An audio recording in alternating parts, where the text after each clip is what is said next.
नमस्कार। भाषा शिक्षण में मैं संगीता फरासी, सहायक अध्यापिका, विद्यालयी शिक्षा उत्तराखंड में आपका स्वागत करती हूँ। भाषा शिक्षण में आज हम हिंदी पाठ्यपुस्तक सारंगी के झुल्लम झुल्ली पाठ नंबर 10 पर चर्चा करेंगे। हमारे चर्चा के बिंदु हैं, सर्वप्रथम हम झुल्लम झुल्ली कविता का सस्वर वाचन करेंगे। उसके पश्चात इसमें आए कठिन शब्दों को जानेंगे, कविता का भावार्थ समझेंगे, कविता का सारांश समझेंगे और कविता में आए प्रश्नों को जानेंगे। और अंत में इस कविता के द्वारा हमारे एफएलएन के जो मुख्य घटक हैं उनको प्राप्त कर रहे होंगे, जैसे मौखिक भाषा विकास, वर्ण ज्ञान, शब्द भंडार और समझ को विकसित कर रहे होंगे। तो चलिए कविता का सस्वर वाचन करते हैं। तो ठीक है। झुल्लम झुल्ली। झूला आपने देखा है, सावन के महीने तो आपने देखा ही होगा, सभी जगह झूले पड़े होते हैं, लेकिन अब तो सबके घरों में भी झूले हैं। तो चलिए इस कविता का सस्वर वाचन करें। माटी माटी खेलें, आओ पानी पानी खेलें। क्या? माटी माटी खेलें, आओ पानी पानी खेलें। धरती में बीजों को बोएं, खेल किसानी खेलें। छुप्पम छुप्पी खेलें, आओ झुल्लम झुल्ली खेलें। चढ़े पेड़ पर पकड़म पकड़ी, कूदम कूदी खेले। देखो कविता किसने लिखी है? श्याम सुशील जी ने। इसके कवि कौन है? श्याम सुशील जी ने। एक बार फिर से बोलें, कविता का सस्वर वाचन फिर से करें तो ठीक है। माटी माटी खेलें, आओ पानी पानी खेलें। देखो कितने काम हो रहे हैं इसमें।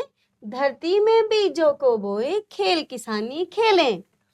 छुप्पम छुप्पी खेलें, आओ झुल्लम झुल्ली खेलें। चढ़े पेड़ पर पकड़म पकड़ी, कूदम कूदी खेले। अब इसका दो दो लाइन में हम फिर से पुनः सस्वर वाचन करते हैं। देखो चित्र भी बना है। माटी माटी खेलें, आओ पानी पानी खेलें। ठीक। धरती में बीजों को बोए, खेल किसानी खेलें। छुप्पम छुप्पी खेलें। आप भी खेलते हैं छुप्पम छुप्पी? आओ झुल्लम झुल्ली खेलें। चढ़े पेड़ पर पकड़म पकड़ी, कूदम कूदी खेलें। ये देखो पेड़ पे चढ़ रहे हैं और कूदम कूदी कर रहे हैं। अब कविता के सस्वर वाचन के पश्चात अब हम क्या करेंगे, इस कविता में कुछ कुछ कठिन शब्द आए, उन कठिन शब्दों को हम उनके अर्थ भी जानते हैं और उन्हें हमारी अपनी बोली में क्या कहते हैं। बोली जो जगह जगह पर अलग अलग होती है, हर स्थान की बोली अलग होती है, तो उसे कहते हैं हम आंचलिक बोली। तो उसमें उसे क्या कहते हैं? देखो पहला है माटी। माटी को क्या कहते हैं? मिट्टी। और आंचलिक बोली में उसके कहते हैं माटू। कहते हैं ना हम माटू। और कठिन शब्द दूसरा है धरती। धरती माने जमीन, पृथ्वी। और गढ़वाली में कहते हैं, या तो हम कहते हैं भुएं या कहते हैं हम धरती। धरती। बोए, बीजों को कभी बोया है तो बोना अर्थात उगाना। और आंचलिक भाषा में इसे कहते हैं रोपण। कूदम कूदी, कूदम कूदी उछलना। देखना रस्सी कूद कभी खेली है तो रस्सी कूद में भी हम क्या करते हैं? कूदम कूदी। तो आंचलिक भाषा में उसे कहते हैं कूदन। ठीक है। अब आया कविता का भावार्थ। भावार्थ अर्थात ये कविता क्या कहना चाह रही है। तो इस कविता के कवि पहले भी जैसे बताया था कौन है? श्याम सुशील जी ने विभिन्न प्रकार के खेलों का वर्णन किया है। वर्णन कर रहा था क्या खेल वो कर रहे हैं उसके बारे में बताना, वर्णन करना, बारे में बताना। कवि कहते हैं कि माटी माटी खेले, पानी पानी खेले, छुप्पम छुप्पी खेले। देखो यहाँ पे कितने सारे काम है, कितने सारे खेलों के नाम दिए। पेड़ पर चढ़ना और कूदम कूदी खेलें।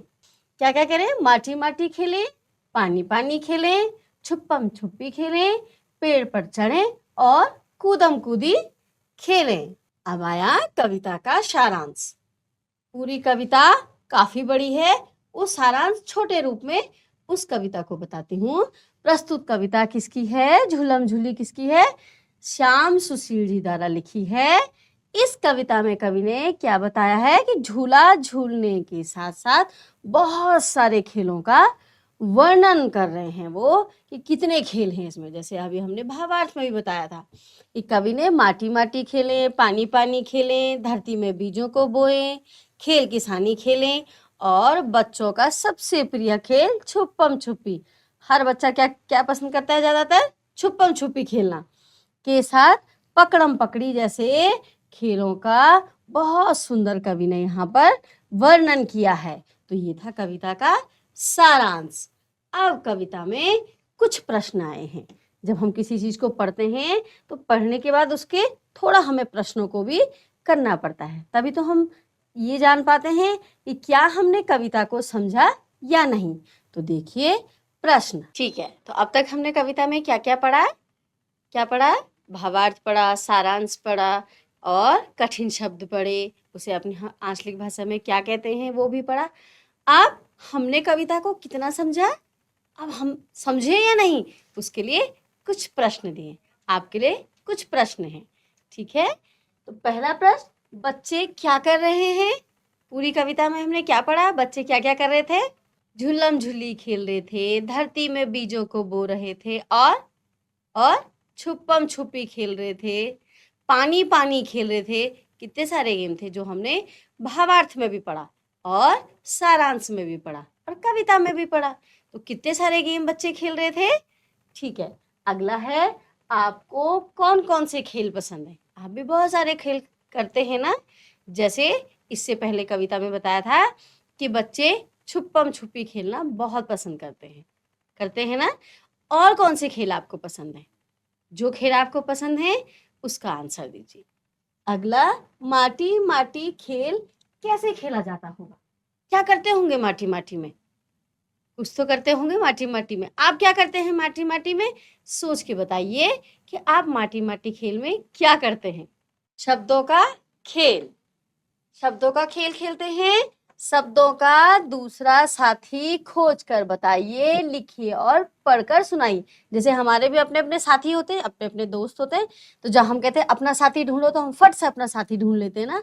ऐसे शब्दों के भी अपने अपने साथी होते हैं।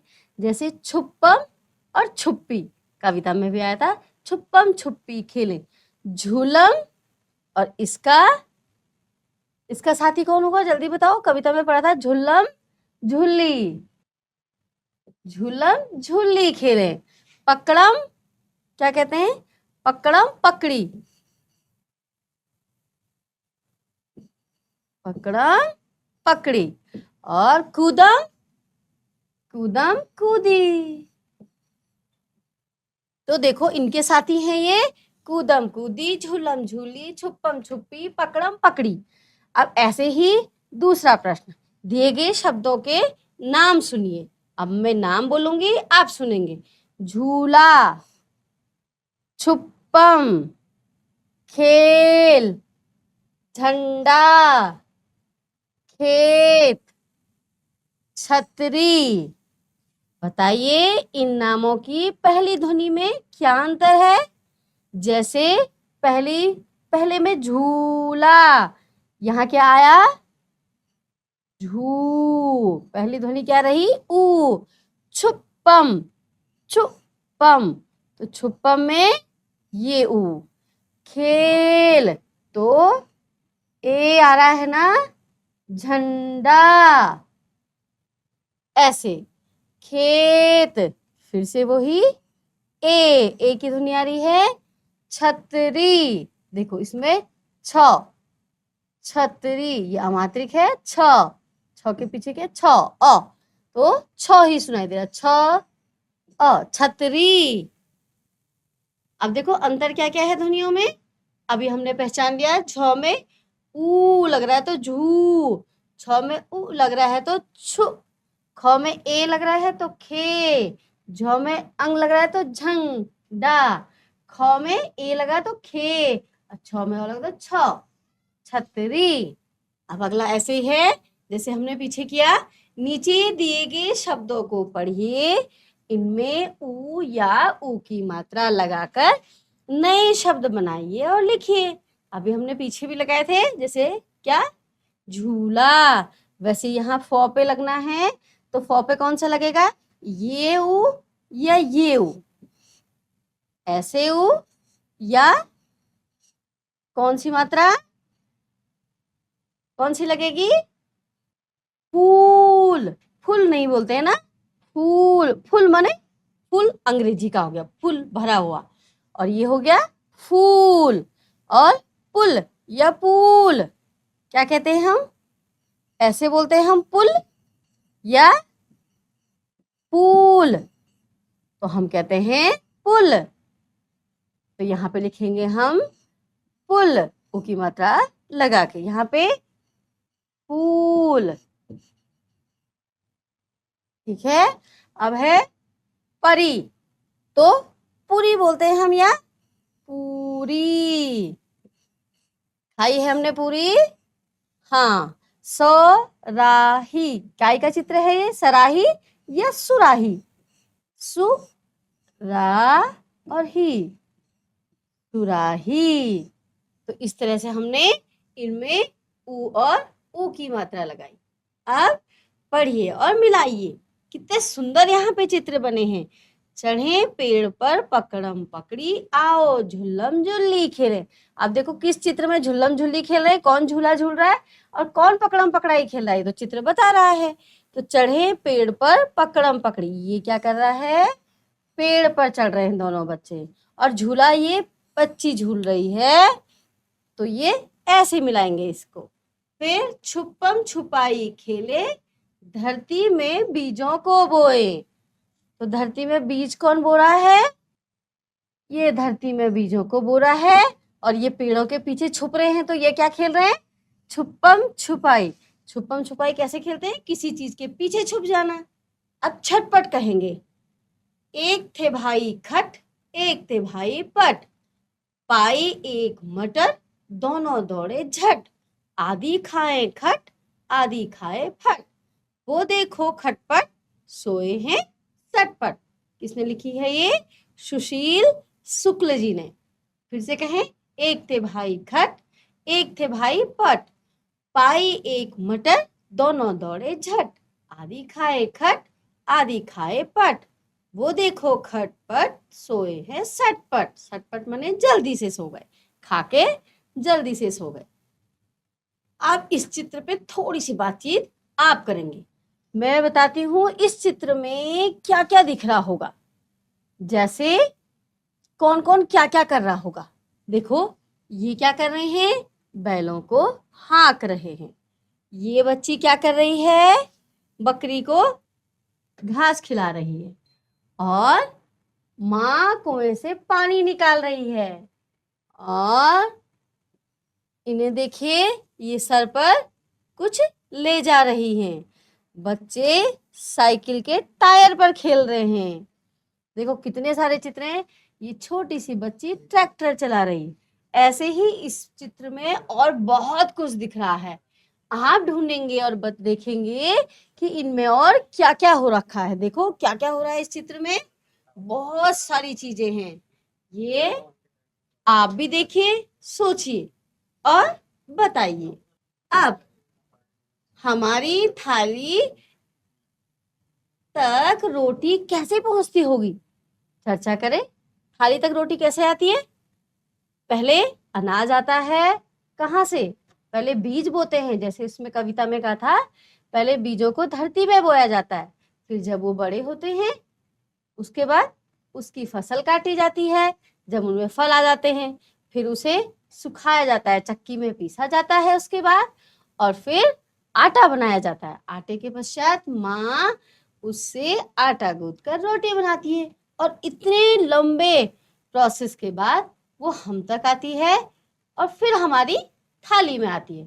थाली में पहुंचने के लिए कितना लंबा उसको गुजरना पड़ता है। अब इसमें कुछ शब्द भी लिखने कि रोटी हम तक कैसे आई, जैसे कुछ शब्द यहाँ पर लिखते हैं कैसे, पहले सबसे पहले हमारे हाथ पे क्या आता है? बीज। अब इस बीज को कहाँ बोते हैं?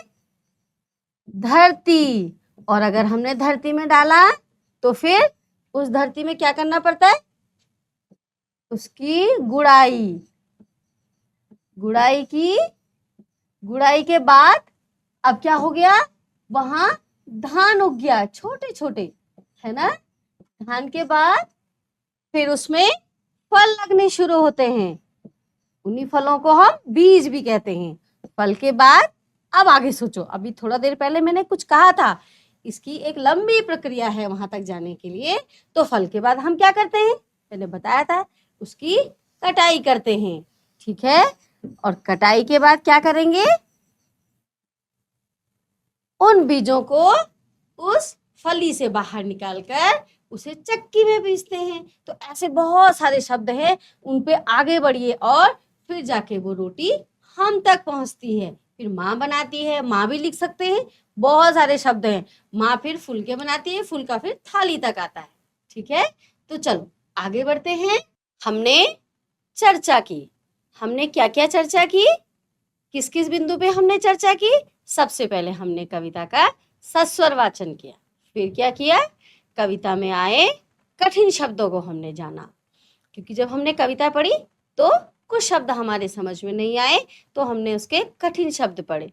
फिर हमने कविता का भावार्थ समझा, फिर कविता का सारांश समझा, और फिर कविता में आए प्रश्नों के उत्तर दिए, और अंत में हमने कविता को पढ़ के, प्रश्नों को पढ़ के, सब पढ़ के अपना क्या किया? मौखिक विकास, शब्द भंडार में वृद्धि की, वर्ण ज्ञान सीखे, और अंत में हमने अपनी समझ का विकास। जब हम सब चीजें पढ़ लेते हैं, सब चीजें समझ लेते हैं, तो हमारा क्या होता है? हम बहुत सारी चीजों को समझ लेते हैं, तो अंत में हमने समझ का विकास किया। तो पूरी कविता पढ़ने के बाद, इतनी चर्चा करने के बाद, छोटा सा गृह कार्य आपके लिए। पहला प्रश्न, आपने झूला कहाँ कहाँ देखा है? कहाँ कहाँ देखा है? सोचिए, क्या आपने भी कभी झूला झूला है? कभी झूला झूला है आपने? यदि हाँ, तो आपको झूला झूलना कैसा लगा? अच्छा या खराब? सोच कर बताएं। कविता में खेले शब्द कितनी बार आया? खेले शब्द कितनी बार आया होगा? जैसे झूलम झूली खेले, के खेल किसानी खेले, ये देखो, ये खेले शब्द पे क्या करना है? ढूंढना है हमें कि कविता में कितनी बार ये शब्द आया है। तो ढूंढिए, कविता में ढूंढिए। आशा और उम्मीद करती हूँ आज जिन जिन बिंदुओं पर हमने चर्चा की है वो आपकी समझ में भली भांति आ गए होंगे। तो अब मिलते हैं अगले पाठ में, तब तक के लिए धन्यवाद।